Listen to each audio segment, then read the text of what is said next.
সুন্দৰ শৰাই এটি গীত তাৰ পিছত আমি আগবাঢ়িম পৰৱৰ্তী অনুষ্ঠানলৈ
আয়ুষ্মানক এটি গছৰ পুলি আগবঢ়াব খেৱাই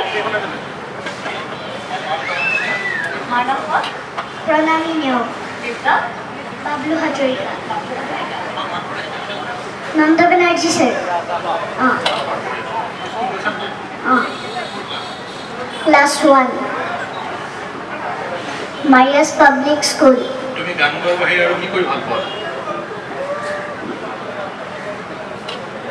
Art kori bhal pao. আৰু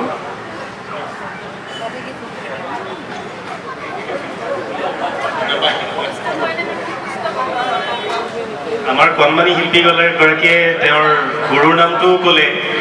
আমি এই চেগতে শিল্পীগৰাকীৰ মাক দেউতাক আৰু গুৰু আৰু যিসকল তেওঁক এই গানটো শিকোৱাৰ সৈতে জড়িত তেওঁলোকক আমাৰ তৰফৰ পৰা ধন্যবাদ আৰু কৃতজ্ঞতা জ্ঞাপন কৰিছোঁ আৰু এই শিল্পীগৰাকীৰ উজ্জ্বল ভৱিষ্যত কামনা কৰিছোঁ। ভূপেন দাই একেবাৰে শিশুকালত গোৱা উত্তৰো প্ৰথম গীত আছিলে এইটো আৰু সেই গীতটি শুনাই আমাক পুনৰবাৰ অতিশয় আনন্দ দিয়াৰ বাবে আমি তেওঁলোকক পুনৰবাৰ ধন্যবাদ আৰু কৃতজ্ঞতা জনাইছোঁ। ধন্যবাদ।